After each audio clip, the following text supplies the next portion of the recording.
Hi, this is Kerby Anderson. You know, each day we take on the tough issues and provide a biblical perspective to them. The topics we cover are wide-ranging: apologetics, theology, prophecy, creation and evolution, intelligent design, marriage, family, child-rearing, the millennial generation, trends in society, politics, economics, business, religious liberty, the Constitution, public policy, foreign policy, military policy, tensions in the Middle East, abortion, homosexuality, pornography, sexual ethics, media, technology, history, and America's godly heritage. We talk about anything that affects your faith, your family, or your freedom. So don't go anywhere, because Point of View starts right now.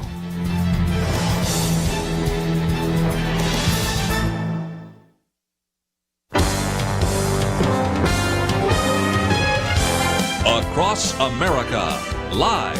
This is Point of View.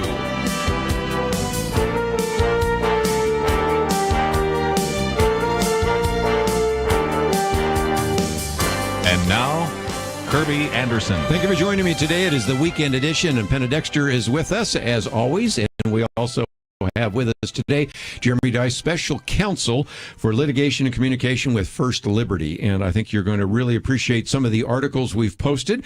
We're going to be talking about the eviction moratorium. Of course, that is something that we talked about earlier in the week, but I do want to get some of the comments around the table there. Of course, we have some links to First Liberty, also to supremecoup.com. I'll explain why that's important in just a minute. Piece by Victor Davis Hanson on the vaccination weaponization. And of course, I was just doing a TV show a while ago. They're talking about these mandates, a vaccine mandate, mask mandate, lockdowns, all those kinds of things. What about the border? If you're worried about COVID-19, shouldn't you be concerned about all the people coming across the border, a very significant percentage of which test COVID positive, and some of those issues as well? One on the people versus critical race theory. And before we're all do a little bit further, Penna Dexter's commentary today, which really will get you going. Woke math. Who would have guessed? I mean, really, who would have guessed? We're going to do math on the show? Hopefully I didn't sign not. up for that. Although woke math says that any answer is probably a good answer, right? So that's I did sign up for that math. Where were they when I was in elementary school? Exactly. So, Penna, again, we've got a lot of things to cover. They don't want you to show your work in Yes. woke math either. You know, I do want to mention that there's some good news today about on the jobs front. Right. The U.S. economy added 943,000 jobs in July. The labor market recovery is, on pace. It's doing very well. And then unemployment rate fell to 5.4% from 5.9%. And then wages are rising. Average raise is $30.54 an hour. So on that front, things are looking pretty good. Yes, and I've liked to, the last couple of days, tried to start the show with something that's positive. Yesterday we talked about Tamara Mensah Stock, who is an individual that was a wrestler, African-American wrestler, born in Chicago, moved to Houston, was a very great wrestler at Wayland Baptist University, won the gold medal, and was so excited about representing USA. And I can mention another one, Sidney McLaughlin, again, someone that, again, attended the University of Kentucky, broke the NCAA record in the 400-meter hurdles, and, of course, won the gold there in Olympics. So we've got a number of athletes, not all of whom are kneeling, not all of whom are criticizing America. A very good number of them are actually talking about they are proud to represent the United States. Man, I watched that wrestler give her post-medal speech. She was so excited. I saw it live. I happen to have a TV outside my office. I had it on the Olympics, and I kept having to look. She was beaming. Yes. Right? Mm-hmm. It's like going back to the days of Mary Lou Retton and Carl Lewis and people that were actually excited to play for the United States and have some pride of country. And she let it all hang out. It was great to see that again. And just, it's infectious when you see that kind of stuff. My kids loved it later on. She's a viral internet sensation at this point. She is. And she's really good at her sport. And she's a she in her sport, which is, you gotta kind of qualify that these days. So it's just fantastic, all the things that story represents. And then I've forgotten her name on the 400 hurdles, but yeah, the world Sydney. record, Sydney. Yeah. Oh my goodness, that just the race itself is amazing. My son ran track this year, so I appreciate all these field events or all these track events far more than I ever did before. And just to see her do that. I watched the 800 meters, by the way. This is just a chase a rabbit for a second with you. Okay. 800 meters semifinals for the women. I think the world record is like a minute 58 or something like that. My son, who's a freshman this past year, ran 800 meters in 2:20 something, right? So he's a freshman, second year on track ever, and is about 30 seconds off world record pace for females. And no, he is not going to start putting a dress on anytime soon. It's just kind of interesting to me that my freshman son, who is really needing to get better at this sport, is not that terrible far off the world record pace. It takes a lot to get down 30 seconds, but still, that's pretty interesting to me. That's cool. I would say so. The whole athletic family here, and they're all tall, so that's good for hurdles and things like that. Real quickly, in case you didn't hear, Tamara, first of all, a very sad story because her father died after going to one of her wrestling meets. And so there's a lot of tragedy. As a matter of fact, the family were the ones that convinced her to go back into wrestling. Of course, look what she did. But nevertheless, talking about the fact, I love representing the United States. I love it. But earlier she'd said, by the grace of God, I'm able to move my feet. So a testimony not only to pride for America, but pride for the fact that I'm a Christian. And certainly we needed to see some of that because we've seen enough protest to last us a lifetime. So I'm very encouraged. We've seen enough. And I think Mark Thiessen in the Washington Post made the point that really more of the Olympians are patriotic than are not. But the ones that are not are just have gotten all the attention. They've sort of sucked some of the oxygen out of the room. It's really a shame. It's really too bad in a way because the Olympics were definitely, the viewership was way down this time. Yeah, and those are also the ones that have gotten the bronze medal. Just going to let that rest right okay. there. Yes. Yeah. We can let that We're rest. defeated by Sweden and lost to Canada and yes, Australia and worse. Yes. So good. Very good. Anyway, you want to start out with positive job numbers and some positive things from the Olympics. Just before we take a break, though, one of the first articles I've posted here is the Biden Commission on packing the Supreme Court, Supreme coup. But I thought since Kelly's not here, I'm sure, Jeremy, you wouldn't mind talking about the fact that you actually have a petition going around. We do. Yeah, look, we've been paying attention, as I'm sure listeners that have heard me on the show before are aware of and maybe are sick of me talking about, but we've been paying attention to this Presidential Commission on the Supreme Court of the United States. We're paying attention of it in part so you don't have to pay that close of attention to it, but at times there is a need for all of us to work together on this whole thing, and this is one of those times. This commission, the last time I watched it, by the way, we tried to get Kelly on that commission, and the commissioners just were not having it. And yet they did find room to have representatives from Fix the Court on there and Lambda Legal Foundation were on there. These are constitutional experts, apparently, that the commission is consulting about the future of our judiciary. That should frighten everybody listening to this program. But nonetheless, we also had international law experts on here. You have a woman from a professor from New Zealand coming in and talking about how great international... No, sorry, that's your stuff. We're talking about America's judiciary here. There's a reason why we're different from the rest of the world on a lot of these things, and this is one of them. Look, bottom line is this. This commission is going to hear recommendations and make recommendations, and they're asking for public comment about how they should do this. We can't let them go without hearing from us and from you. And so we've created a campaign of coalition partners at supremecoup.com, C-O-U-P, supremecoup.com, that we're going to submit a public comment on your behalf and on this coalition's behalf. And so what we'd like to do is to have you go to supremecoup.com and sign up for that comment. Read the comment there. It's published there. Franklin Graham has been there. David Barton, Dr. Dobson, many others have been there to already do that. Join them on this comment. Here's the deal. If we have their comments, it kind of lands on the desk with a little tiny little light thud. If we have 100,000, 1 million or more comments or signatures on this, it lands boom hard on the desk of the commission. It will make a difference. So please go to supremecoup.com and sign up today. And again, that's that first link. Over 18,000 signatures added since yesterday. So that sounds like we're at almost 50,000 since Tuesday. There you go. So we put that as the first link. That's your first assignment. You're going to get another assignment later to watch a video that we'll be talking about in terms of the vaccines. But when we come back from the break, the eviction moratorium, I want to get some thoughts about the non-decision by Brett Kavanaugh and also the impact it's having on some of these small landlords. And we'll talk about the infrastructure bill. We've got a lot to cover. We'll do that right after this.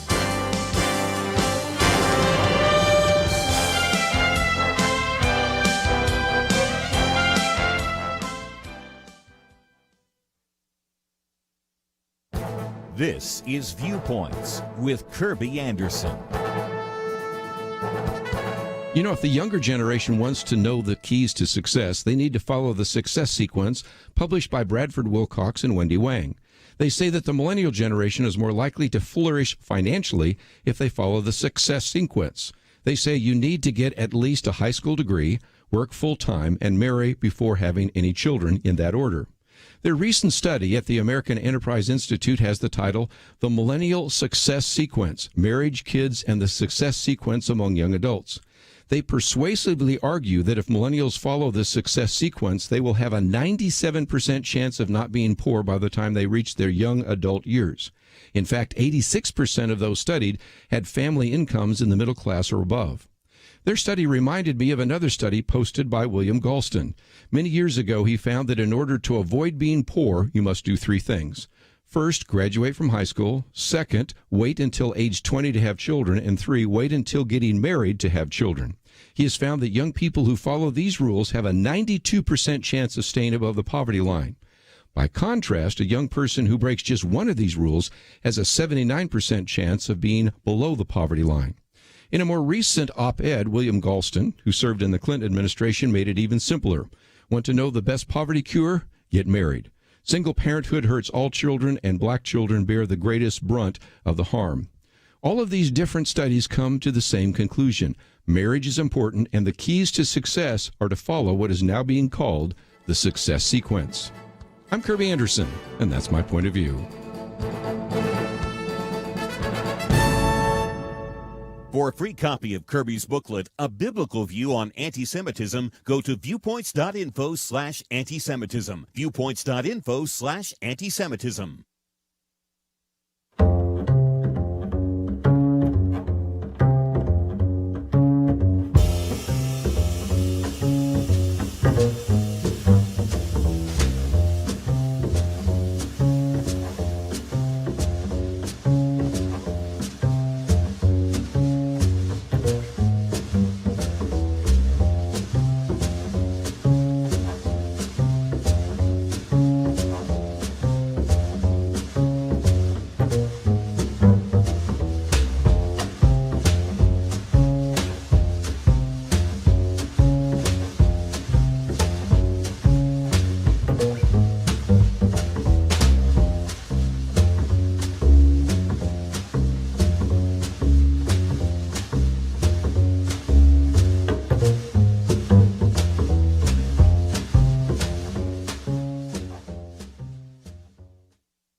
You're listening to Point of View, your listener-supported source for truth. Back once again, if you'd like to join the conversation, feel free to do so. Penna, Dexter, Jeremy Dice with us, but I also might mention that our second article, after we talk about extreme coup, or supreme coup, I should say, .com, is the eviction moratorium. This is a piece written by George Will. Penna had recommended it, and we want to get to that in just a minute.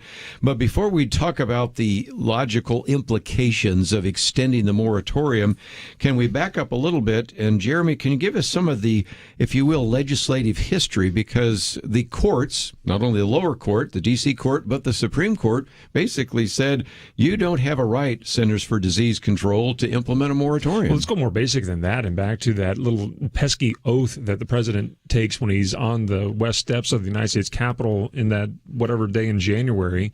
He says something about what I swear to uphold and defend the Constitution of the United States. That's what it is, right? And so President Biden trots this thing out. And what does he say? He says, well, you know, the body of scholars on this whole thing says that this is unconstitutional, that I can't do this. But there's maybe 3 or 4 who have a, maybe this won't actually go this way kind of an opinion. And so I'm just going to go ahead with it all. You know, that Constitution is just a piece of paper that Kerby Anderson keeps on his desk. It doesn't really mean a whole lot anyway.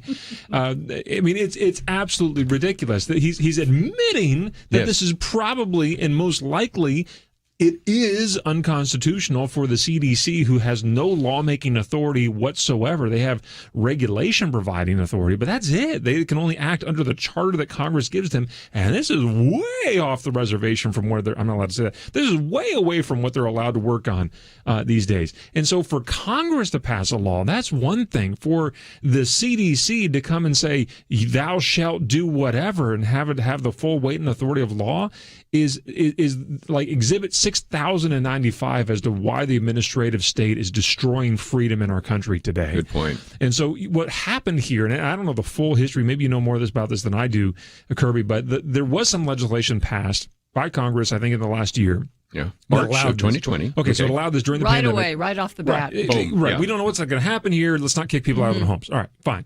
They passed some extra money, I think some sort of billions of dollars of providing some relief to people who need to pay the bills but can't go to work, right? So they tried to provide that.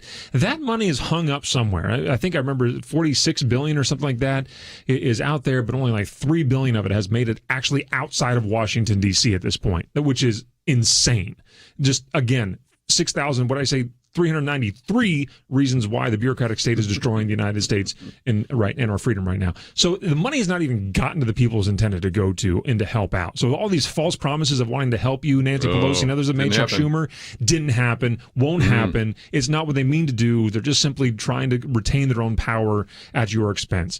But I digress. And so some enterprising lawyer decided to challenge that whole legal side of things. It goes through the court system, makes its way to the Supreme Court of the United States, and they kind of dodge the issue. Several of the conservative justices say, yeah, this is plainly unconstitutional. And I think Brett Kavanaugh was like, yeah, it's probably unconstitutional, but it's going to expire in a couple of days, so forget about it. We don't need to really deal with the whole thing. That's a reasonable approach to take, I guess. And then now we have the president coming out and saying, well, and Brett Kavanaugh is kind of ambivalent about this whole thing. So maybe I will get a shot here. I'll just let the courts figure the whole thing out. And so I'm not going to uphold or defend this Constitution. I'm going to run roughshod over the whole thing and begin to take private property that's not mine. That is insanity. And that is the furthest thing we could possibly have towards freedom in this country, where you literally now have a federal bureaucracy insisting that they're taking private property to the inurement of somebody else. That is wrong. It violates multiple amendments on things. You cannot. There's a takings clause in our Constitution that says you cannot take private property without just compensation. And that's exactly what the federal government is doing here. It's insane that we would allow this kind of thing to go on. We understand, and I think we've got some stories that we'll talk about here in a minute, that people have hard times. I think landlords are more than happy to work with these people. I'm not going to put people out. We're humans. We're not going to make people sleep in the gutter if we can avoid it. But you've got guys that are literally knocking on the door right now saying, I don't have any money right now, and I can't get the rent reimbursements that you can get from this $46 billion whatever that's out there. Can you give me $20? I know the rent is $2,000, but can you give me like $20 just so that I can survive now? These landlords are not like the big fat cats that you read about in the story pages or in on TV shows or whatever. These are like moms and dads, like my sister and brother-in-law who had rental places so that they could provide the funds for the kids to go to college. That's who these people are. It's crazy talk that we would say, oh yeah, don't worry about it. They can stay there for as long as they want. If you believe that, and I hope maybe you do, I hope you put your money where your mouth is. Why don't you invite these people to live inside the extra bedroom that you have in your house? If you don't do that, then all of this is empty rhetoric. The figure is 53% of rental properties in the country are owned by middle-class citizens. A lot of times the income from operating these rentals is what carried them into the middle class. We've probably all been reading stories about these people, these landlords that are suffering now. And I don't know, I think one thing about the Brett Kavanaugh opinion in that case, which was decided back in June, was that he did warn Congress that they needed to do something. They needed to take action if they really wanted this moratorium to extend any longer, and they did not do it. And then Nancy Pelosi, who I guess wasn't brave enough to do that, instead put the pressure on Joe Biden to extend it from the executive branch. And so, of course, his CDC did so. And, to me, I look back on this. I remember when under President Trump, Congress passed a moratorium, and it was only for federally subsidized housing at that time. Now it's for all rentals. And I thought, even at that time, I thought, wow, this is really, I think it's too much. It's too much. It goes against our system. There's got to be a better way to help these people. And now I think it would have been better to, instead of a moratorium, just offer renters who were struggling to pay their rent something, some money. They apply for it, though. And, they still will get the pressure from their landlords. They need to pay their rent. But the fact that they put a moratorium on it, you've got renters now, not all of them, certainly, just some, who are out there, doing other things, taking trips with that money, knowing that they don't really have to pay it yet. And when, they'll wait until the government gets it to them. Exactly. And this is going to have the same effect that it did with paying people not to go to work. Exactly. It's going to further depress the economy, further incentivize people not to go out and be productive on things. And the long-term effect of this is going to be even worse economically for everybody concerned, including the people that are sitting there playing whatever video game or whatever it is inside their home or going on the trips or whatever it is. And maybe people are actually being productive, but there are lots of reports of the other side of the whole thing.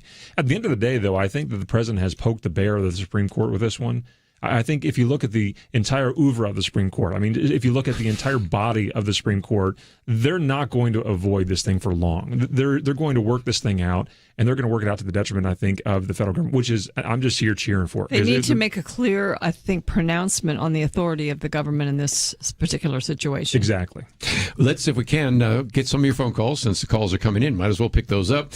We've all had stories. I thought I'd just have one, and I think we have one of the callers already wants to tell a story, so that's just fine. But I mentioned yesterday Raj Sokram. I believe he's Indian. From the picture, it looks like he is. He has tenants that stop paying rent, for example, back in December, so there's 6 months. Wow. He has one man that hasn't paid him in 20 months, and one individual owes him $20,000. Now, again, he is trying to support himself and his wife and his 3 kids.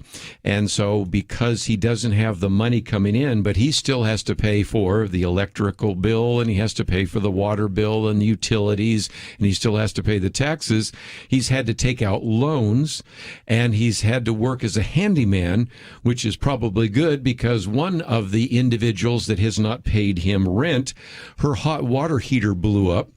And she expected that he was going to repair it. And when she actually told city officials, they threatened him with daily fines if they wouldn't repair the hot water heater for somebody that was not paying their rent. We recognize that some landlords can be really obnoxious. That's not justification for this anyway. But again, as Jeremy says, most people probably would be fair, but there's a lot of blame to go around, not the least of which is only $3 billion of that $46 billion has made it out in terms of rent relief. It seems, if I dug yesterday hard enough and I started to do a deep dive, and again, it's more like a snorkel dive rather than a subway dive, but I started looking at some of that, it seems a lot of that money's held up in the state and local bureaucracies. Yes. And some of it has been spent on something else. Imagine getting money from the federal government that's supposed to help people with rent, and they spend it on something else. Somewhere along the line, Jeremy, somebody's got to at least go to court, if not go to jail. This will go to court at some point. Will people be held accountable? Who knows? They need to be held accountable politically at the very end of the day. We're going to take a break, and then we'll take some of those phone calls. 1-800-351-1212. We've got a lot more to cover, but we'll talk about rentals right after these important messages. Having civil conversations about important issues seems to be harder and harder. Various media outlets tell people what they should believe, why they should be outraged, and getting people to actually think, well, it can be difficult. Whether it's the gospel, tax issues, social policy, or just about anything else, you need to have solid information and clear thinking to address the hard issues. You need God's truth applied.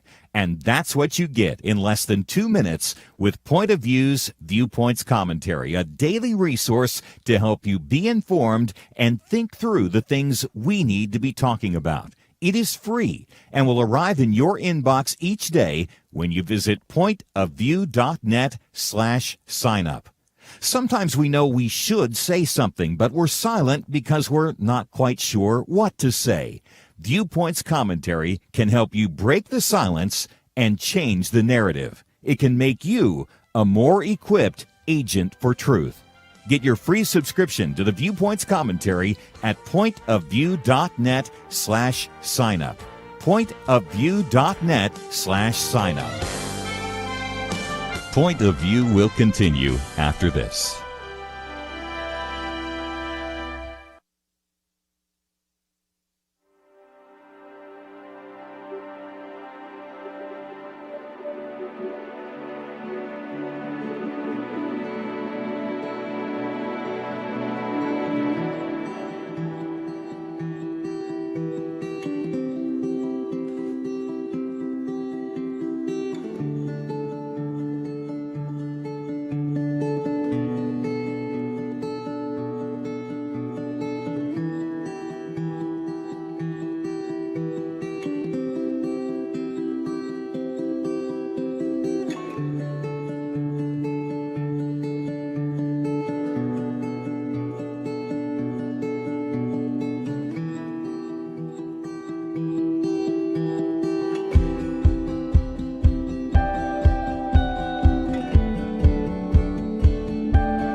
You are listening to Point of View.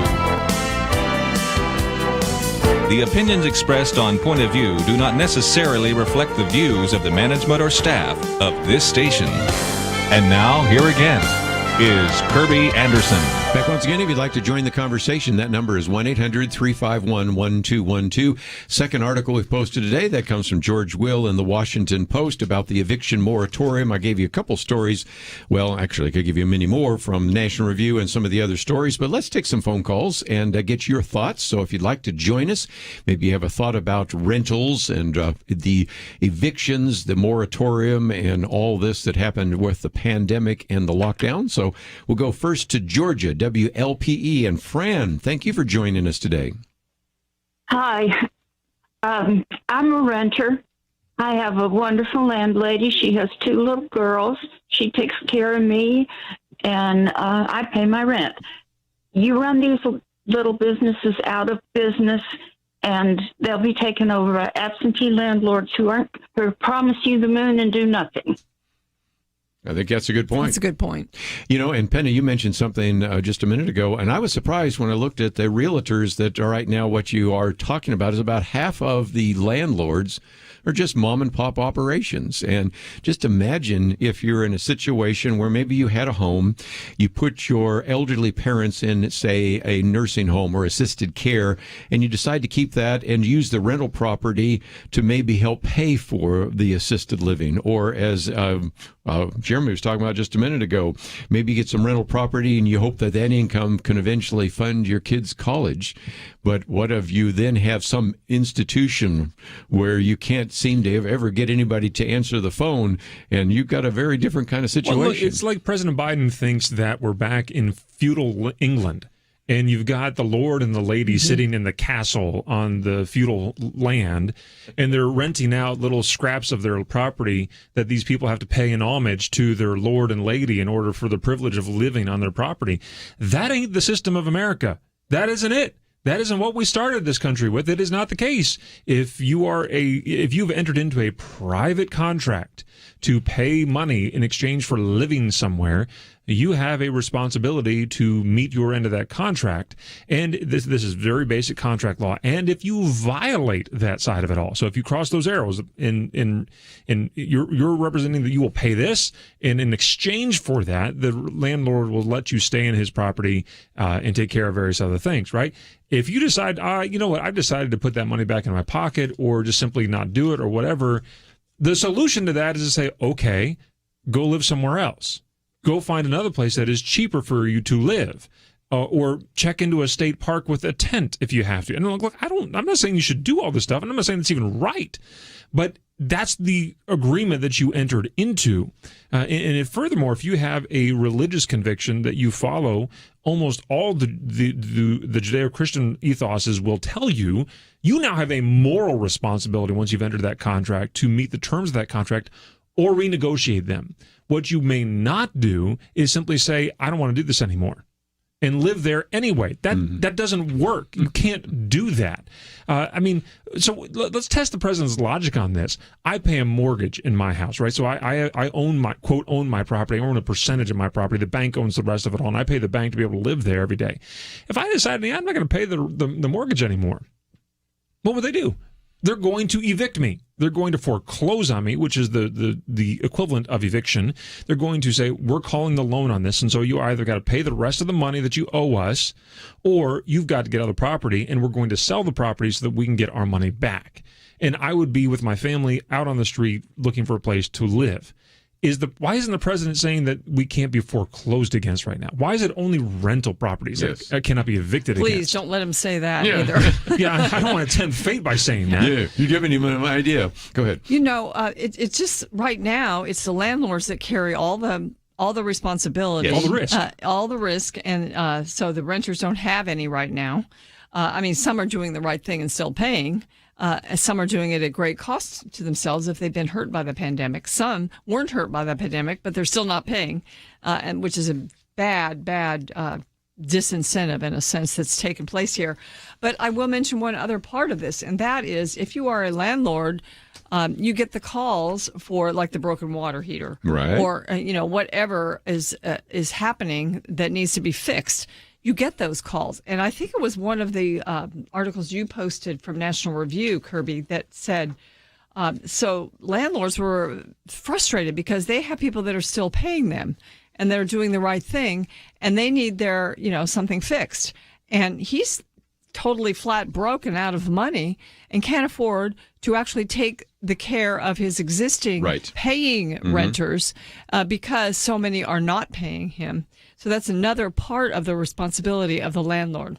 And again, if you did evict them, because there have been some saying, well, this is not constitutional, true, that will just disobey that, you still are subject to a jail time of up to 1 year and a fine of anywhere from $500,000, sometimes more, because it depends on whether or not, after the person's been evicted, whether or not they die, whether that even is related to moving out in the first place. So there are harsh penalties. But back to what you're saying, Jeremy, it's unconstitutional. It violates basic understanding of private property, and it violates kind of the foundation of modern society, contracts. I mean, if we can't honor contracts, that looks like a third world country, doesn't it? Well, then we don't have a societal contract, a compact to be able to follow either anymore. Look, and it's not just Jeremy Dice who's saying that this is unconstitutional. It was President Biden who said, I know this is unconstitutional. I didn't take the oath to uphold and swear to uphold and defend the Constitution. He did. Yeah. He was the one that said that. It means nothing anymore. He made a contract with the American people to say, I'm going to swear upholding the Constitution. You're going to elect me president. He's violated our contract, right? I wish we could be able to just kind of remove him off the stage now, because he's at least renegotiate, right? I mean, at the very least, he would have been much more well-served to do just that, right? To get out on his bully pulpit and say to the American people, look, we're in a pandemic right now. We all get it. This is a weird time. We're trying to figure it all out. It's hard to make ends meet for everybody. How about landlords and tenants get together and talk about renegotiating their rental lease? We're going to provide some federal assistance on this. Here's how that's going to work all out. I've got my quibbles about that, but I'll just pass on it for the moment for sake of argument. Go out and renegotiate I just refinanced my home, so my mortgage changed, right? Because I decided I didn't want to pay a higher interest rate when I could pay a lower interest rate. So I made a new contract with a different bank. They paid off my other mortgage, and now I'm subservient basically to this new mortgage company, but at a lower rate. I decided that I didn't want to pay as much money. If you are a renter, a tenant, and you don't want to or cannot meet rent, look, aside from a few really bad apples that are out there, I think most every landlord in the country is going to say, okay, let's figure this out. And they're going to negotiate with you. What can you pay? You got a guy that's going door to door to his homes that he owns, knocking on them and saying, for something. I need anything. Can you give me taking out loans? Give me some chickens so I can eat today, right? I mean, or like something that I can do with this. Do you have something that you can give me? Anything, $40 on a mortgage of $4,000. Just renegotiate, or a rental, renegotiate with them and figure it out. That's how the private system is supposed to operate. But when you have the federal government putting their strong arm on you and saying this is how it's going to work, no, that's exactly why we have a constitution, to prevent that very thing. Their strong arm, and then on the other side of the equation, really removing all responsibility from people. Yeah. To take care of I've seen interviews where they say, living situation. I didn't know we were supposed to pay rent. I mean, this kind of It was a bad message. Yes. It was a really bad message to be sent. And for some people who lacked, I guess, some sort of an inner sense of responsibility, they've taken full advantage of it. And again, there's some things that need to happen. Obviously, we need to get that rental assistance out. I mean, we were able to get that money out pretty quickly to the paycheck protection plans and things like that. And I just think a lot of it has to do with some of the things that happen in the state and local governments. And if there was any people doing investigative reporting, I know that's long gone, but if they were, I bet they could find all sorts of places, because there have been some reports coming down that this money, which was supposed to be rental assistance, went somewhere else, into union coffers and to other kinds of things within these state and local governments. So there are a lot of places where you can point the finger, but let's give at least AOC a little credit. She's on this talk show the other day and said, look, we know who's to blame. Joe Biden knew this was coming down, didn't do anything to the 11th hour, 12th hour. Certainly Nancy Pelosi knew this was coming and didn't. And so you can't say that this is the Republicans' fault. Certainly can't say it's Trump's fault. Somebody's going to figure out somehow it's Trump's fault. They are taking, at least she's at the moment, blaming her fellow Democrats for all of that. And when you go down to some of these state and local governments, I bet there are going to be some others as well. So back to the point, maybe maybe next November, if people's memory's a little bit longer, they will begin to say this isn't the best idea because it's the best argument against having big government. If this is the best that government can do in terms of helping renters, I'm hoping some of the renters out there start saying maybe I need to put different people in office and maybe we don't need government quite as big. It's really the progressives that pushed the Biden administration to do this. Progressive government is just a bad deal for the country. Well, we got a lot more to cover. We got an infrastructure bill that is going to be voted on possibly tomorrow. $1 trillion, 2,700 pages. Rest well, America. Be right back.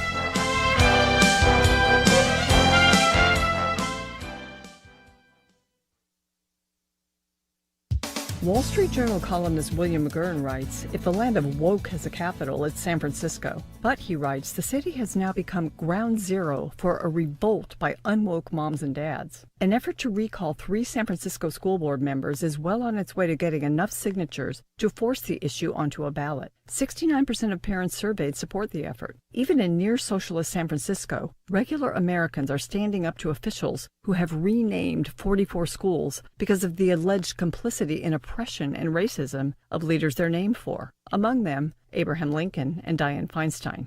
Plus, parents oppose the lowering of standards and the elevation of race categories over merit. The State Board of Education is getting pushback over a proposed equitable math framework for K-12 instruction. According to supporting documentation, teachers directly addressing students' mistakes is somehow white supremacy. So is focusing on getting the right answers, teaching math in a linear fashion, requiring students to show their work, and the idea that math is purely objective. The proposed framework rejects the idea of natural gifts and talents and the requisite ability grouping, which is seen as inequitable. The proposal instead emphasizes teaching math as a tool for social justice. The good news is that California's STEM leaders oppose this nonsense and have been vocal about it. Hundreds of professionals who work in or have worked in science, math, and engineering fields signed an open letter opposing the proposed framework, stating it will demathematize math. The letter warns that its implementation would uproot long-proven, reliable, and highly effective math methods, and instead try to build a mathless brave new world on a foundation of unsound ideology. The California Board of Education has agreed to postpone consideration of the framework until next May. Let's hope the same people who still exist in California can hold the line so this stuff doesn't spread. For Point of View, I'm Penna Dexter.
Now, back to Point of View, your listener-supported source for truth. Back once again, if you'd like to join the conversation, 1-800-351-1212. Penna Dexter, Jeremy Dice, and we're going to be talking for just a few minutes then about the infrastructure bill. Jeremy's younger, but Penna and I can remember when the entire federal budget was $1 trillion. Yeah. And now we're talking about a $1.2 trillion bill. Were you walking to school uphill both ways back then? Yeah. I don't have to go back that far. You know, you probably still were a young kid when we were still talking about $1 trillion it's mushroomed in the last couple decades. Budget. That's just and 2,700 pages. If you have not seen it, I have a picture on the Point of View Facebook page that shows one of the congressional aides carrying it, and Penna, it looks kind of like this. 2,700 pages is, what is it? That's almost 5.5 reams of paper to do this. Again, if you're going to read it, let's say you could read a page a minute. Now, that's impossible because they have all sorts of links to the Federal Register and everything. But even if you could, and you did that for, say, 4.5 hours, you'd get 270 pages done. You'd have to do that for 9 more days. It would take you 10 days at 4.5 hours a day to actually read a bill that they're going to vote on tomorrow. 2,700 page, $1.2 trillion. Does that account for how often you'd fall asleep while reading it or not? Okay, let's talk about just a few of the ornaments on the Christmas tree, and because this is loaded more than a Christmas tree at Neiman Marcus. This one, and I just found this out today, the bill would force all new cars to have alcohol monitors. All new cars. Now, I don't drink, but that means I'd have to blow into it before I could start my car. Every time you start your car, you have to... Well, just think about that. Why would that be? Unless maybe there's a way you could disable it or something like that. Is that like a major problem I'm just not aware of? I know driving under the influence is a problem. You think I'm making this stuff up. I mean, again, you find stuff in so this. So you have to pay an extra $3,000 to $4,000 so for you your got to do an alcohol monitor. I'd pay extra for them to take off that automatic stop thing that Can goes you disable off. it? Yeah. Oh, for that. Here's another one. The bill includes, no, this doesn't surprise you, a massive slush fund for the green energy boondoggles. Does Celinda ring a bell? How about Beacon Power, Abound Solar, some of these others? I mean, this is the Green New Deal on steroids. And so those are just a few. One of the sticking points has to do with, of all things, Bitcoin and cryptocurrency, because they've redefined what a broker is. So you've got Cynthia Lummis, who is the senator from Wyoming, Ron Wyden, who's a Democrat, and Pat Toomey is a very conservative Republican. This is one time we got Republicans, Democrats, and others saying, well, at the least, this shouldn't apply to miners, stakers, and software developers. So that was kind of one of the holdups. But again, does anybody seriously think we need to spend $1.2 trillion on what is called infrastructure? It's called infrastructure, but it's really only a fraction of it. There's 550 rounded off new spending in it, even though it's $1.2 trillion. And it's only like $127 billion that is being spent on what we traditionally see as infrastructure, roads and bridges and things like that. All the rest of it is, it's been added to the definition of infrastructure. I don't know if permanently or not, but I think that in itself is troublesome. And I wonder now, especially because there's been a report that's come out from the Congressional Budget Office that says it will add about $256 billion to the deficit. So the pay-fors, which a lot of Republicans have been watching and dogging to make sure that it was paid for. They didn't want to see it added to the debt, but they also didn't want to see corporate taxes increase. So how do you pay for it? Well, a lot of the ways that have been in the bill are fairly gimmicky. Some of them are things that were going to happen anyway. Get rid of waste and fraud, and that yes. never works, and all that. Yeah, that type of thing. So, so paying for it was dicey, and a lot of rhetorical back and forth about that. So you wonder if that's going to stop some Republicans. We've had 17 that have said they would support it for sure. Will it stop some Republicans from supporting it? I just don't know. I don't know, but I hope so. I think it should be stopped. It's not a bill we want. I mean, people were saying, well, yeah, we want the infrastructure part. We just don't want that second bill that's supposed to follow it. Right. I don't think we want it. We don't want either one of them. There's a lot of infrastructure that's done now by private companies who will make money on building infrastructure. Guess what? In a capitalist system. Also cities, also states. And so, the federal government is actually taking over functions like, for instance, water. They will be delving and putting their fingers in water. That's a city responsibility. Mm-hmm. What about broadband? Companies are making a lot of money providing broadband around the country. There's some small areas still are underserved. But still, maybe the federal government could offer some sort of incentive for these companies to provide it there. But for them to all of a sudden take over broadband, it's a progressive utopian idea. And, for us to approve it, for Republicans to get on board, is not a good idea. Yeah, sounds like socialism, but you've got to get some Democratic votes. And Jeremy, you've lived in West Virginia. Tell me a little bit about Joe Manchin, because it does seem to me that they've been trying to court his vote. Well, they're trying to court not just his vote. They're trying to court his vote to end the filibuster. Yes. And that would unleash a whole lot of very bad options on the country.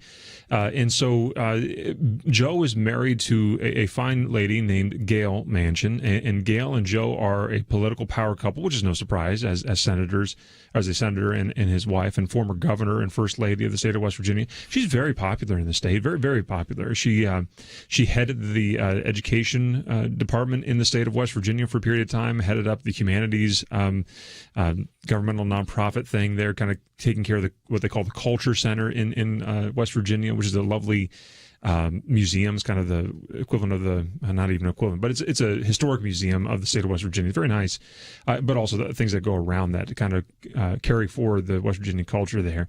And Gail has also served on various other things like the International Commission on Religious Freedom. And Tony Perkins, our friend, has served on that. It was appointed by President Trump to do that. Gail, I think, was appointed by President Obama before that. I think her term has come to an end on that, if I'm not mistaken.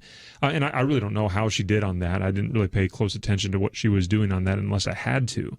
Well, she now heads another organization that is kind of a quasi-governmental entity that does a variety of things. And I can't remember even the name of it right now, but that organization is named in this infrastructure bill. And it won't surprise you to Wonder learn why. that Gail Manchin's organization that she runs is standing to gain $1 billion, that's with a B, $1 billion in order to, under this bill, if it were to be successful. It doesn't take a political savant to realize what Chuck Schumer is attempting to do with this whole thing. And that is to try to curry some favor within the Manchin family in a kind of grease the skids sort of way to be able to move Senator Manchin in a correct direction.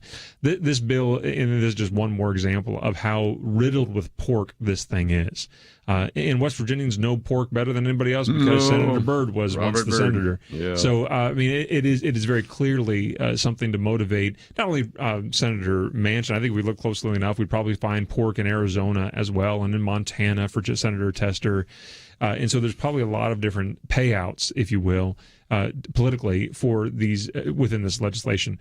That shouldn't be the case. That's not their money to play with. That's our money to play with. It's our money to retain, frankly, not to be able to give away.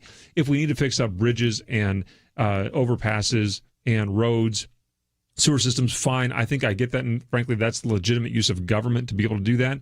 But let's be very clear. They front-loaded all of those on this infrastructure bill so that you would stop reading and not get to all the other crazy things of infrastructure, quote-unquote infrastructure, that remain on the backside of that bill. Here again is an example of the progressive left, as Penna was saying, is trying to dupe you into submission of their own agenda. They cannot win by coming square to you, so they will come to you at an angle. Yes. Well, again, a lot of information about that. That vote will take place probably this weekend. We'll talk about it on Monday, but we have a lot more to cover, and we will do that right after these important messages.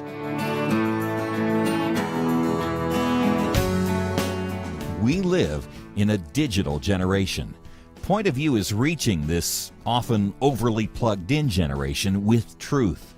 You can keep up with us 24 hours a day using your phone, your tablet, your laptop, or your desktop. Search for the Point of View Radio Talk Show on Facebook, where you can keep up with today's issues, learn about current and upcoming guests by liking us on Facebook. Also, follow us on Twitter. Our handle is @PointOfViewRTS. That stands for Point of View Radio Talk Show. Learn, interact, make a difference with Point of View using new media. And here's one way you can make a big difference. Help us increase our reach by spreading the word among your friends. Share a Facebook post. Tag us in a tweet. With enough joining us to plant seeds, we'll see a tremendous harvest. Come on, it only takes a minute. Search for Point of View Radio Talk Show on Facebook, @PointOfViewRTS on Twitter, and subscribe to the Point of View Radio Talk Show channel on YouTube. Learn, interact, share. The Point of View Radio Talk Show. Point of View will continue after this.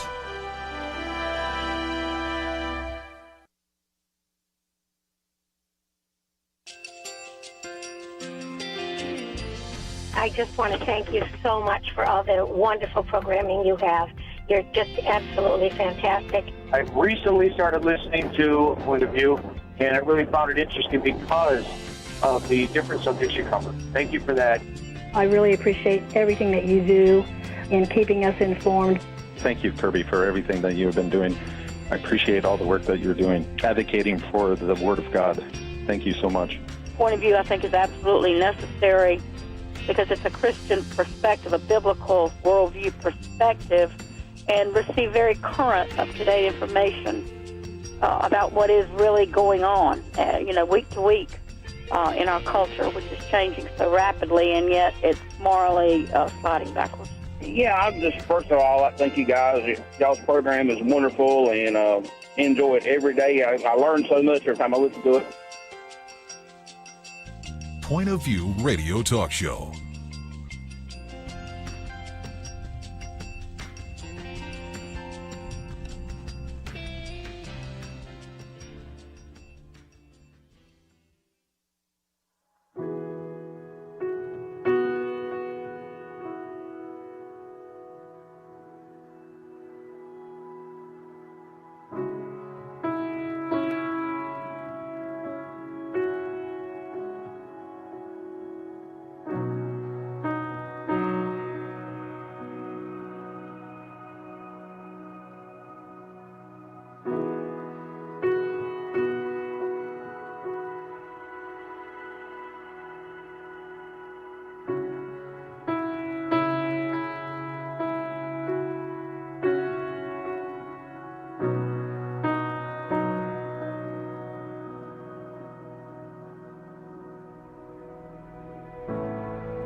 Hi, this is Kerby Anderson. Each day we take on the tough issues and provide a biblical perspective to them. The topics we cover are wide-ranging.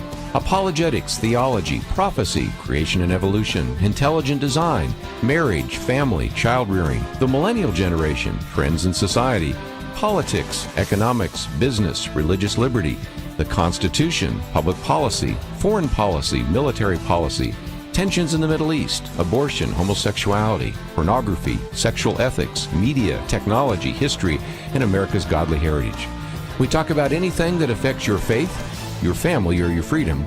So don't go anywhere, because Point of View continues right now.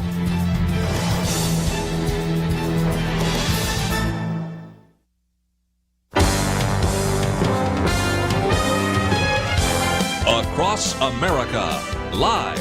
This is Point of View.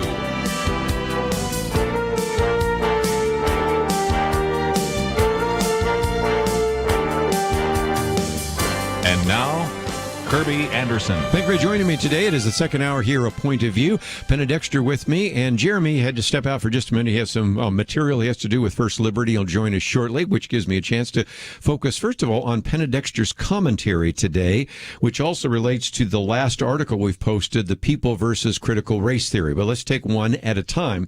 The commentary has this provocative title, Woke Math Pushback. And people are going to say, woke math? First of all, what's that? And then what's the pushback? So help us out. Okay, well, a while back I did a commentary on woke math. It was the state of California, and they had a proposed curriculum sort of framework for something called equitable math for K through 12. And, there's lots of objectionable things in it, but I think one of the worst ones is that focusing on getting the right answers was discouraged.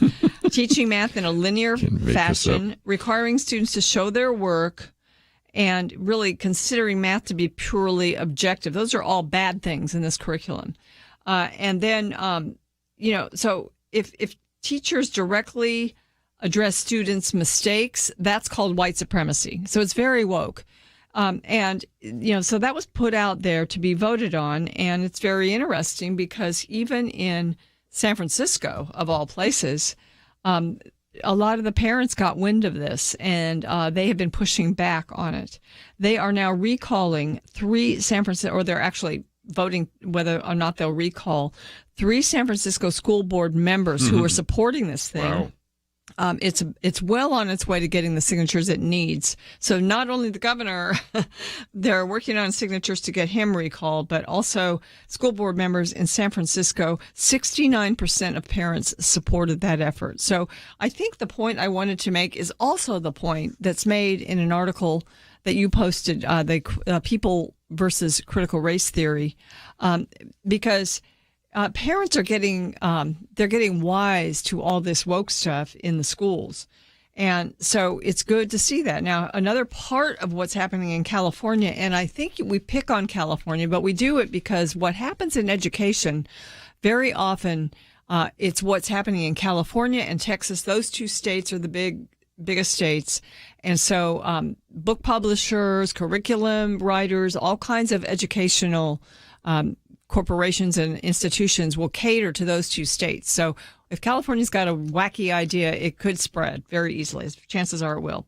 So another part of the pushback that's happening in California is the STEM leaders in California. They have been concerned about this. Hundreds of professionals who either work in or have worked in science, math, and engineering fields signed an open letter opposing this proposed framework. They say it will demathematize math. They say that it will, and here's the quote, it would uproot long-proven, reliable, and highly effective math methods and instead try to build a mathless, brave new world on a foundation of unsound ideology. These are STEM leaders from California. In California. Well, so guess great. what? There The you go. California Board of Education has seen all this. They have agreed they're going to postpone consideration of this framework until next May. It was going to be for the fall. So, that doesn't mean that it's gone. It means more parents have time to get educated on this and to make this permanently just ban it. We don't want and do not need, especially here we are talking about infrastructure. Do we really want woke math used to build our roads and bridges? What about our computers? Everything that's made and built depends on math. And so to turn it into something, and they were really using it for equality. They were using it to say, okay, we don't want to have higher achieving math students who get to take algebra in 8th grade. We want everybody to be on the same level. Well, that just doesn't work in math, because then if you do that, you don't get to take calculus at all in high school. And so you're already starting people very late in math, and they're not going to get in high school unless they get some special training outside, which their parents would have to go pay for. They're not going to get to a point where they can really go into the very difficult and technical math in college. So, it's just parents are mad. And you can tell that I'm mad because I remember an attempt about 20 years ago from the Department of Education to dumb down math. Mm-hmm. And teachers were upset. Some teachers were sneaking in traditional math when they were supposed to be doing this connected math. And parents got upset about it. And so this is one area where parents are getting engaged and they're actually making a difference. Again, we always like to give you some encouraging news. And here is one more example of even in the state of California, even in the city of San Francisco, parents are saying we've had enough. Now, for those of you saying, well, I don't live in California. Okay, how about those of you in Missouri and how about Illinois? Those of you in Peoria need to pay attention because this article that we've posted called The People versus Critical Race Theory. First of all, it reminds us that all over the country, whether it's Loudoun County in Virginia, whether it's Carroll ISD here in Texas, of course, we talked about the other day in Missouri, and this one is an article by Zachary Rogers. If I remember right, isn't he a Hillsdale graduate? Yes, he's a Hillsdale College graduate. Talks about what's been happening in Illinois. And so, again, I don't want you to think this is only happening in California. It's only happening in New York. It's only happening maybe in a few places around the country because all sorts of citizens are getting really upset about what's being taught in K through 12. And in this particular case, it's looking at critical race theory, but they've also been upset about teaching very explicit sex education and the rest. And it even begins to remind us that even, again, in a very exclusive school called the Dalton School in New York City, you had parents there actually signing a letter, very concerned about what is happening. But a lot of this, Penna, has to do with what's happening right there in the state of Illinois. Yes, I mean the Dalton School in New York was one sort of good early on critical race theory kind of example. But they have these prestigious schools in various cities, and they have to take an exam to get into those schools. Well, part of this was to actually abolish the exams and just put people in on the basis of getting an equitable race balance into the schools. So that's one. So it's removing merit. It's removing merit-based kind of acceptance to some of these elite schools.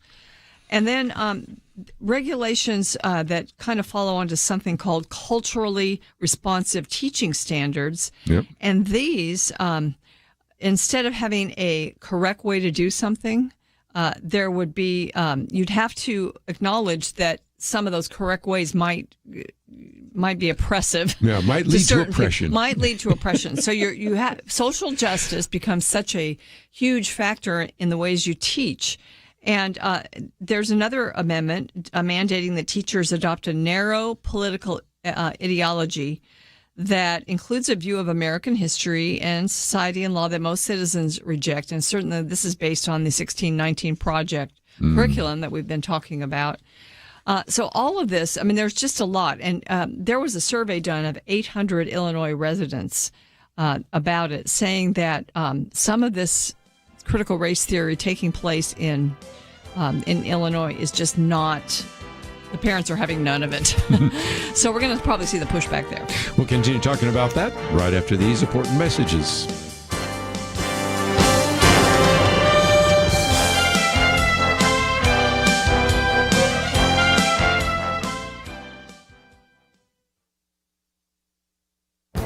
This is Viewpoints with Kerby Anderson.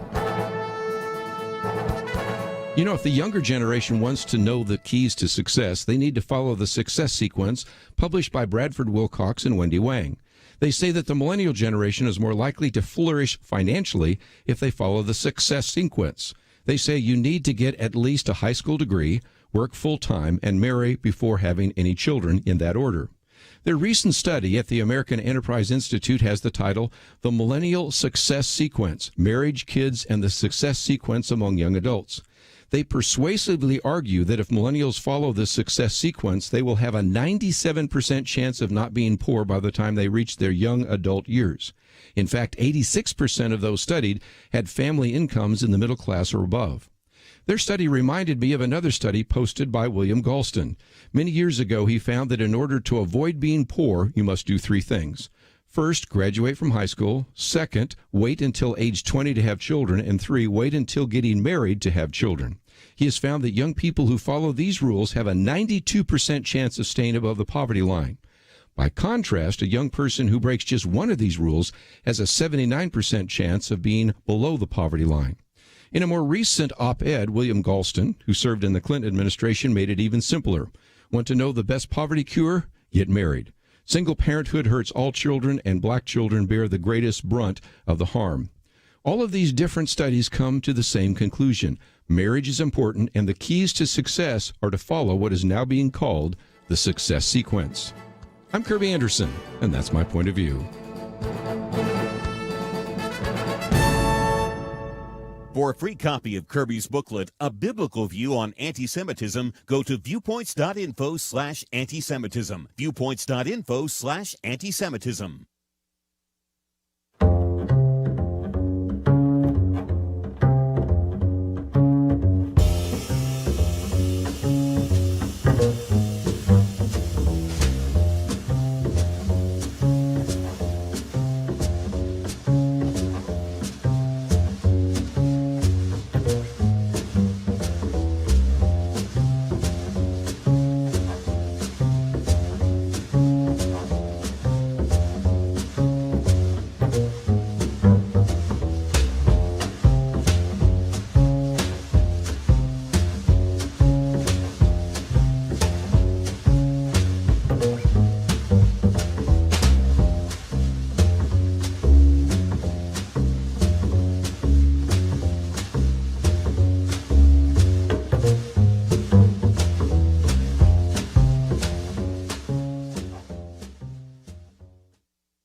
You're listening to Point of View, your listener-supported source for truth. Back once again, if you'd like to join the conversation, at the moment talking about this idea of critical race theory, and I'm holding up our little booklet on critical race theory.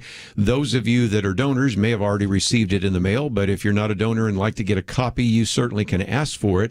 And the reason I'm holding it up is, first of all, a lot of people are trying to figure out what it means. But more importantly, I have a section, Penna, in there about some of the euphemisms and buzzwords, and one of those you used just a minute ago. The Illinois Board of Education, and I'm sure this has happened in other states, but we're going to pick on Illinois for a minute here, established a rule and amended a rule to establish culturally responsive teaching standards. Now you go, well, what's that mean? Cultural responsive is a buzzword for critical race theory. It uses it all the time. If you hear the term equity, that's critical race theory. If you hear the terms culturally responsive, those are critical race theory terms. They always they pick Yes. things that sound really great. Yeah, who's against that? The choosing of the word equity, which is so confusing with equality, and is really the opposite of equality, because equality provides everything that you need at the outset as far as the opportunities to succeed, but equity is, no, everybody has to succeed at the same level. And so, again, this is a piece that talks about, as you pointed out a minute ago, you have a survey that was done of 800 residents in Illinois. This is by the American Council of Trustees. And they just weren't real thrilled about the public educational program aligning with these false values. And just before we went to a break, you mentioned in passing, but it's worth coming back to, because here, this one survey said, would you like the K through 12 schools to focus on teaching students about American founding principles and the documents that established the first and free democratic country in the world? Or would you like to have those which instead teach children to understand that America was founded on slavery and remains systemically racist today? Guess what? Most of people in the state of Illinois, even though it tends to be more of what we call a blue state, still said, no, we'd rather teach the American founding principles by a very large margin. Mm-hmm. It was like, this one part of that survey, 62% said they chose the option, we want teachers to focus on the facts and principles of American history. Duh. Yeah, and of course, you did have a difference. A majority of Republicans, 78%, and Independents, 69%, wanted to teach founding principles. Didn't get as much among the Democrats, so you see kind of a split even there. But it brings us back to even one of the other articles here. We've just had this situation where there have been attempts to prevent speakers from even presenting the alternative point of view. And that's one of the things I point out with this idea of critical race theory, because they make the argument that the world is systemically racist and the oppression already exists. They don't have to make an argument. They just assert that it is. And then if you try to give counterexamples, they just simply say, well, then you're just trying to uphold racism. So it becomes... You could never really argue with it. It becomes indefensible. And so as a result, you're starting to see more and more of this. And yet the good news is, we talked about the good news just a minute ago with the woke math pushback. We also see it here from Virginia to Texas to a variety of other places around the country. When parents get involved, they make a difference. They do, and they can do it at the ballot box. The vote doesn't have to be explained. You just vote. So when it's actually, I think, going to be good for conservatives across the country, because this makes parents so mad. And really what it takes sometimes to win elections is an issue that really, moves the heart. I will mention one other thing that happened in California that caused the San Franciscans to want to recall school board members, and that is that they were renaming schools.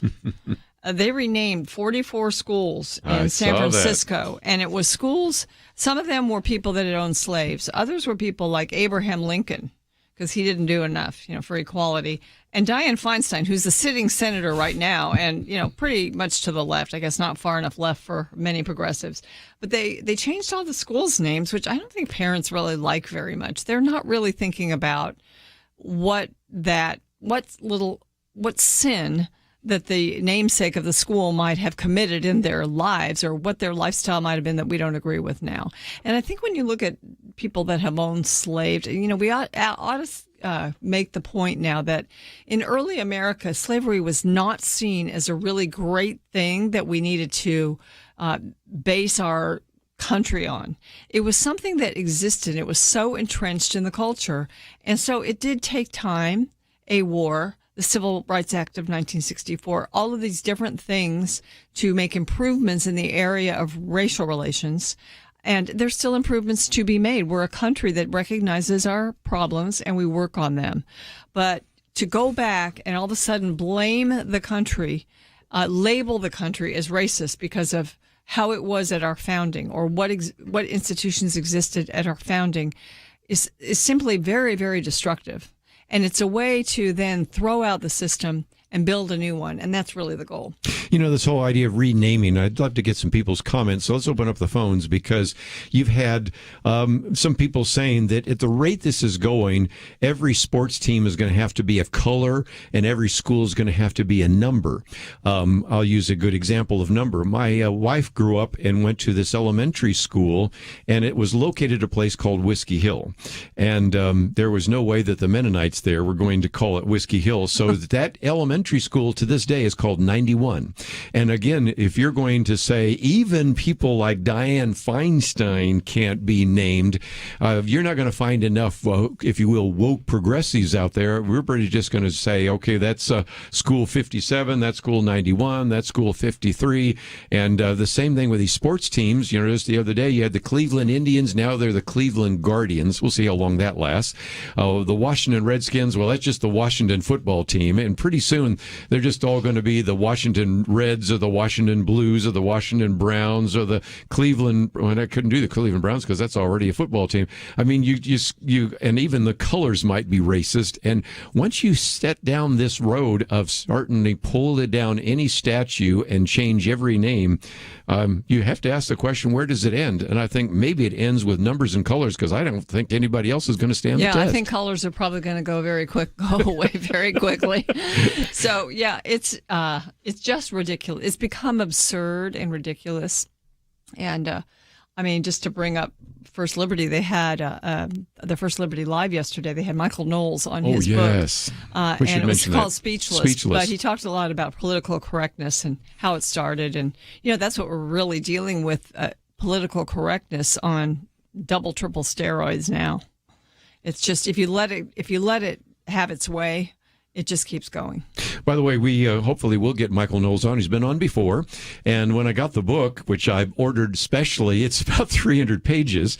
And when I get him on, I'm going to have a joke about the fact that I was expecting your book to be kind of like your first book. And if you've ever seen his first book, it's Wisdom from the Democratic Party, and it's a blank book. It's blank pages. Really? And so to go from a book that's about 20 pages and is blank to this one, which is 300 pages and full of content. So while we're promoting First Liberty Live, even though Jeremy's still not with us, we'll certainly mention that you can go to firstlibertylive.com, and this very good book called Speechless by Michael Knowles, who is one of those rising stars, and we certainly have enjoyed having him on this program, and of course tied in very much with Ben Shapiro, but you also see him on Dennis Prager and a number of others. He's the voice or the co-host for Ted Cruz's podcast also, which he does a great job. Boy, I'll tell you, when you get Ted Cruz and him in the same room, I mean, the IQ goes up pretty fast. I mean, pretty smart individuals. It's nice to see the young rising stars in the conservative movement, and boy, are we, the whole field of podcasting, I think, is allowing them to express themselves in various ways, and I love seeing it.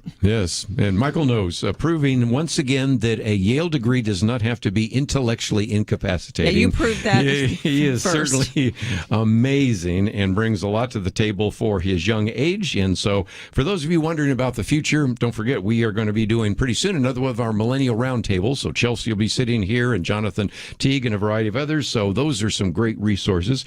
And even though Jeremy's not with us, we're promoting now First Liberty Live. Don't forget, we also, of course, have the one on SupremeCout.com. We've gone through a couple of issues. One, of course, talked about the eviction moratorium. When we come back, we're going to get into a couple of others. Of course, we talk about critical race theory, but we have one called Vaccination Weaponization, and that one by Victor Davis Hanson is on the format there. It's one of the topics for us to address. And I might point to, as we're going to a break, the video called Vaccine Misinformation, which actually was done a few weeks ago, but it parallels perfectly with some of the material that Victor Davis Hanson writes about. And then it's about time to talk about the border crisis as well, and whether or not that could actually undo the Democrats and even the Biden administration. So we've got a good half hour of material left to cover. Actually, we've got more than half an hour, but we'll do our best to fit that in. And if you'd like to join the conversation, that number is 1-800-351-1212. New viewpoints commentary, a new video. So you've got a lot of things to watch and to read, and we will be back right after this.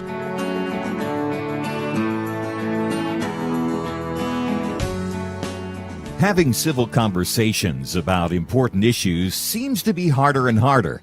Various media outlets tell people what they should believe, why they should be outraged, and getting people to actually think, well, it can be difficult. Whether it's the gospel, tax issues, social policy, or just about anything else, you need to have solid information and clear thinking to address the hard issues. You need God's truth applied. And that's what you get in less than 2 minutes with Point of View's Viewpoints Commentary, a daily resource to help you be informed and think through the things we need to be talking about. It is free and will arrive in your inbox each day when you visit pointofview.net/signup. Sometimes we know we should say something, but we're silent because we're not quite sure what to say.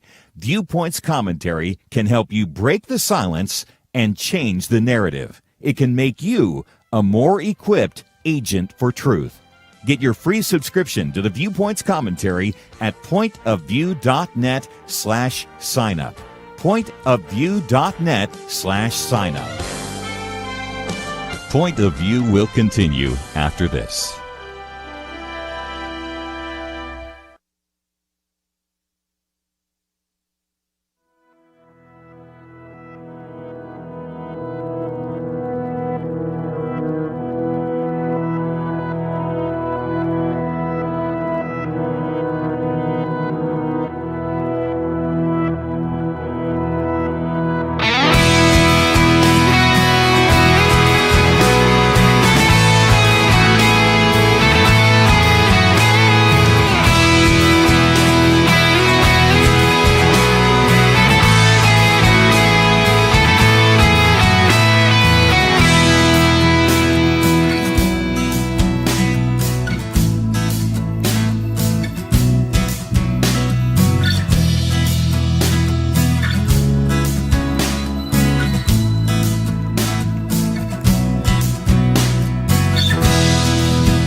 You are listening to Point of View.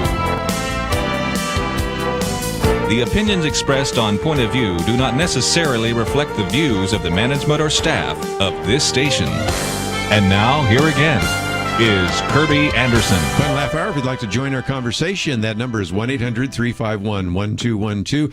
Jeremy Dice with us now, and of course, Penna Dexter. And one of the articles we've posted, Victor Davis Hanson. It's amazing how many times I post articles by Victor Davis Hanson. I almost try not to because I don't want to look like a fanboy, but every time I turn around, he writes another really good one. I fully admit being a fan. Oh, my goodness. And this one is called Vaccination Weaponization. The Biden administration Christian should look in the mirror before casting stone at others. Now, there's all sorts of things in here, but one that I wanted to mention just right at the outset before we get into the article is it has a very good correlation with the video.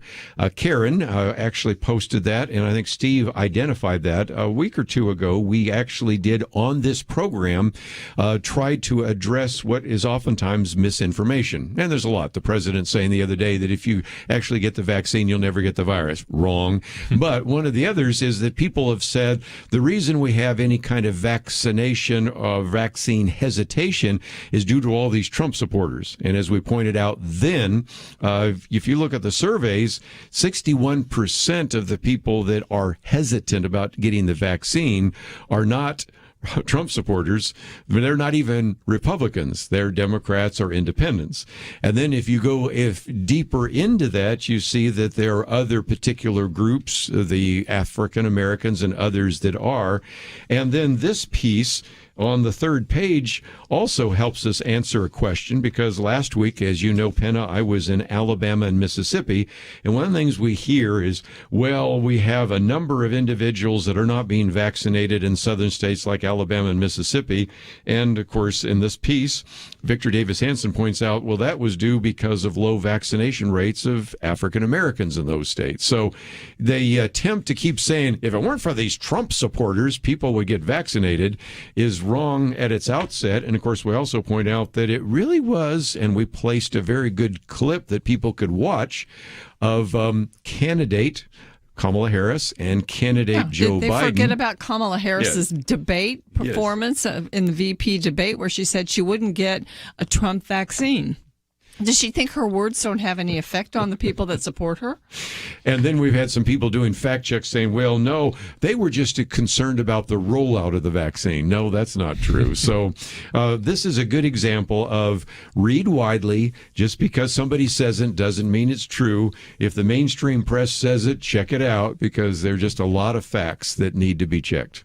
Yeah, look, it's you're adding. I could add to the list of people that are not getting it are medical professionals in large numbers. I mean, there are nurses that have worked through the entire COVID pandemic that are walking off the job saying, don't force me to get it.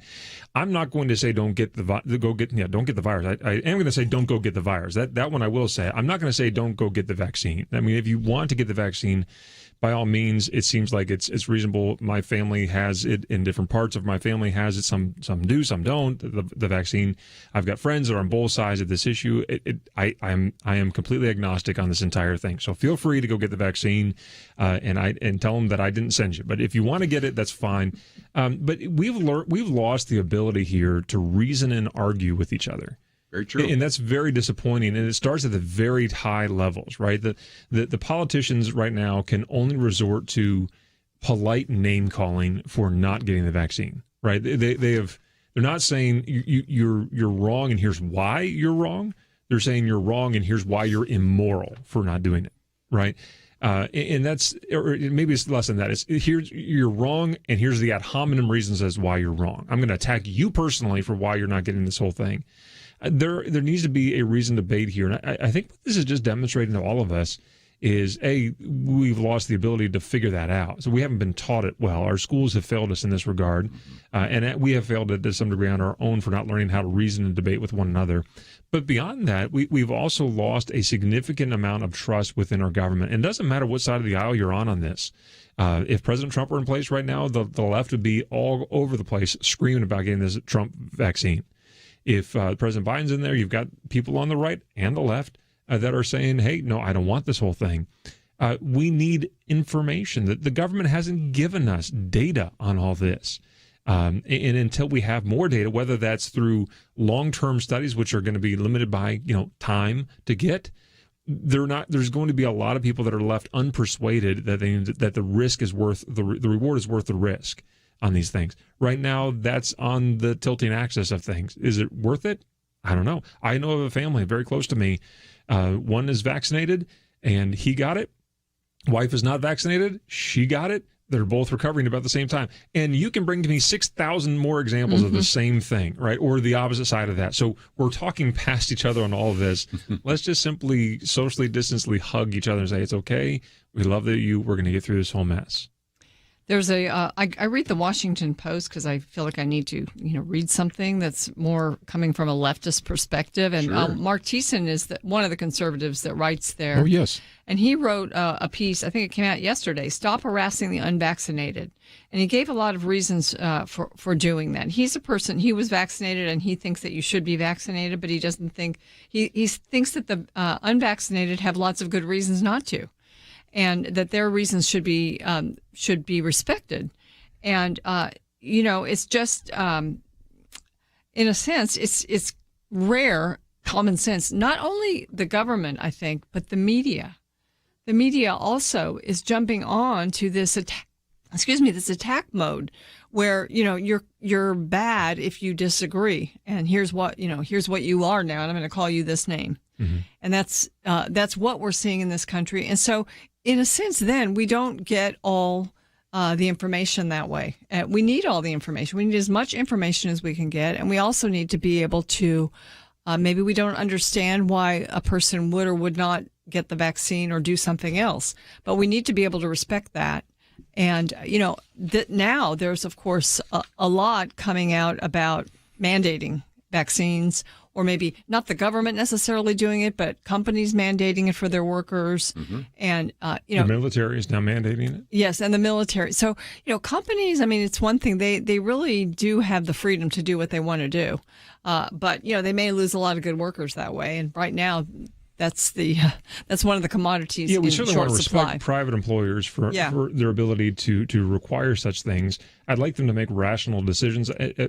We've received just this week about 100 requests for legal help on the vaccination issue.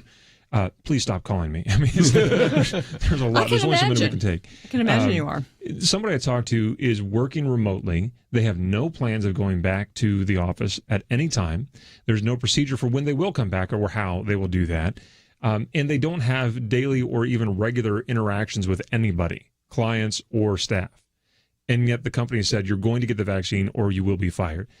That level of black and white thinking, that ultimatums that are being given, that's not helpful to this discussion at all. You're just throwing kerosene on the fire that's already lit. Don't make it worse on these things.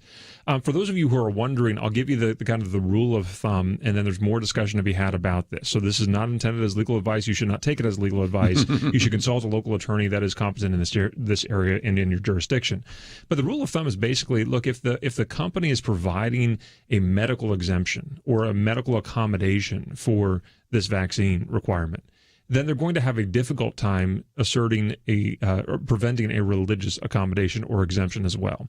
That's not to say they can't. You can't just simply sprinkle your religion on like pixie dust to make this thing go away. You have to have a legitimate religious articulate reason for why you have a religious or a disagreement with this whole thing. And that's going to be hard to prove. It's going to be very difficult to prove on things. But if you can make the case, then they are going to need to be able to find a way to accommodate you or exempt you. Most of the time we're finding that if they provide these things, I shouldn't say most, at times they are providing the accommodation of you're going to wear this mask and this face shield for the duration of things. Well, that's better maybe for some than putting mRNA in their arms. I'm going to leave that to you and your employer to talk about, but that seems to be very reasonable as an accommodation of things. Again, there's a whole lot more to be said about that, but have the dialogue with your employer, discuss the issue with them, figure out what the policy actually is, if they actually have a policy, and then have an honest dialogue about whether this is a medical or religious concern that you might have and see how it comes out. And again, that's firstliberty.org if you want to. Thanks, Kerby. As if you need any more. So, 200 more next week. Yes, we're going to send all to you to review. Yes. While we're taking a break, we'll come back and talk about a little bit more. But one of the things maybe we can talk about is what are called the breakthrough cases. And even The Hill, we're going to maybe publish this Monday.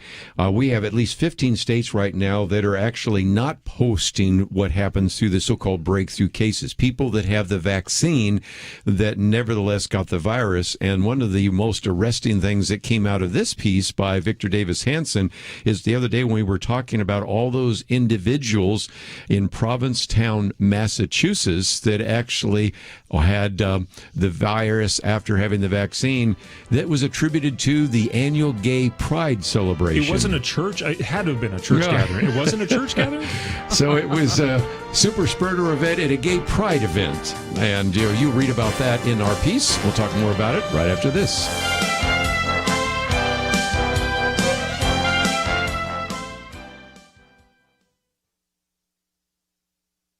Wall Street Journal columnist William McGurn writes, if the land of woke has a capital, it's San Francisco. But, he writes, the city has now become ground zero for a revolt by unwoke moms and dads. An effort to recall 3 San Francisco school board members is well on its way to getting enough signatures to force the issue onto a ballot. 69% of parents surveyed support the effort. Even in near-socialist San Francisco, regular Americans are standing up to officials who have renamed 44 schools because of the alleged complicity in oppression and racism of leaders they're named for, among them Abraham Lincoln and Dianne Feinstein.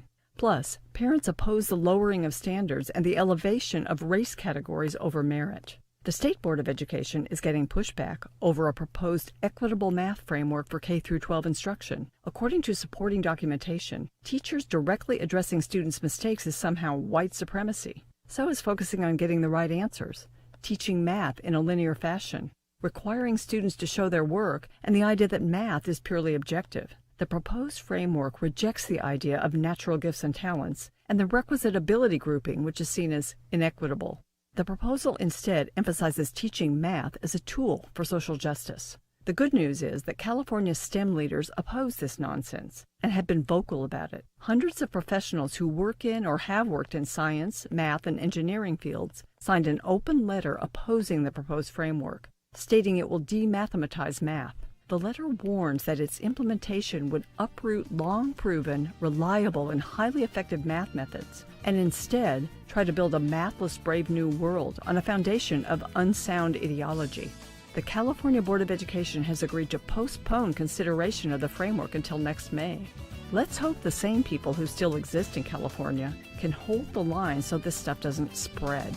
For Point of View, I'm Penna Dexter.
Now, back to Point of View, your listener-supported source for truth. Back for a few more minutes. Penna Dexter, Kelly Shackelford, and Penna. One of the things I appreciate about Victor Davis Hanson is it reminds us that when we have 2 million illegal aliens crossing the southern border, a lot of them, and we're going to give those numbers in just a minute, are COVID positive.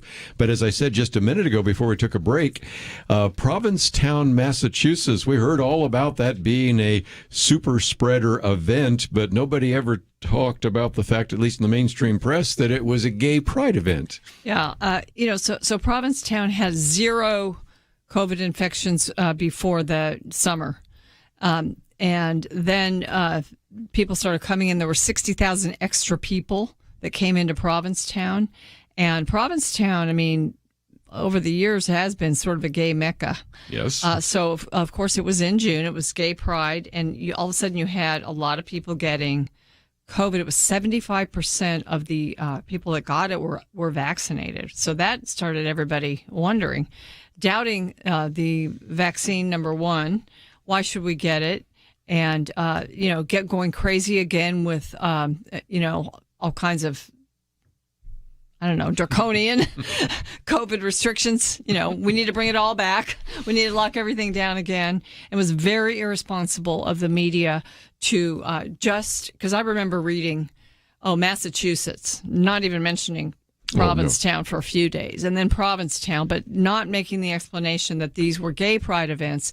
It rained. People were, instead of being out on the beach, were inside, very close together. And, as one person puts it, may have been Victor Davis Hanson that said, sometimes for extended periods of time together. And so it spread. And no one has died. Barely anyone was hospitalized from the event.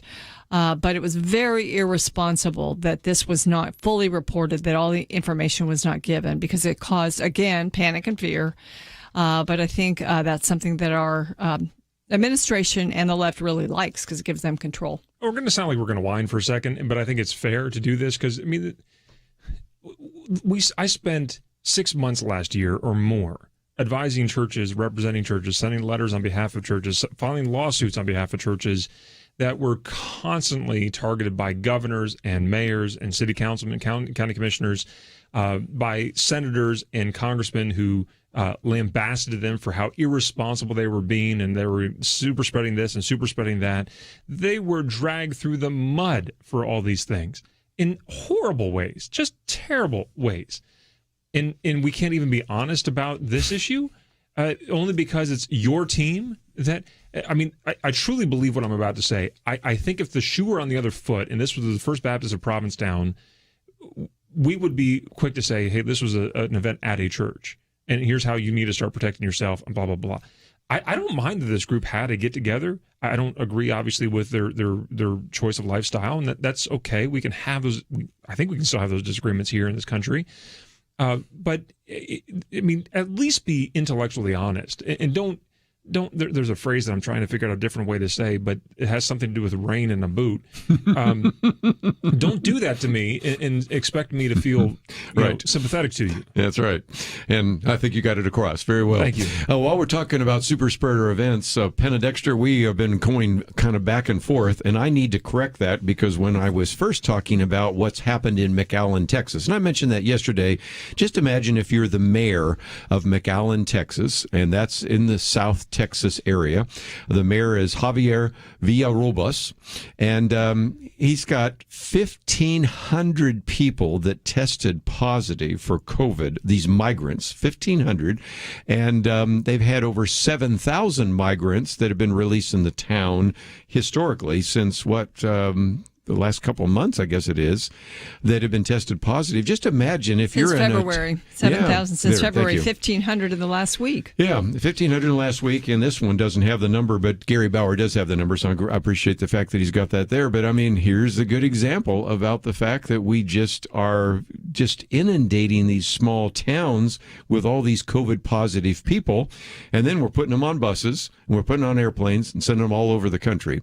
And that's why the governor of the state of Florida, Ron DeSantis, said, look, I don't want to hear any more about masks and mandates and everything else when you are surreptitiously, in most cases, pushing this out to the entire country and then turning right around and saying, well, look at all these people that have COVID. Yes, these are the ones that crossed the border with COVID that you've been sending all over the country.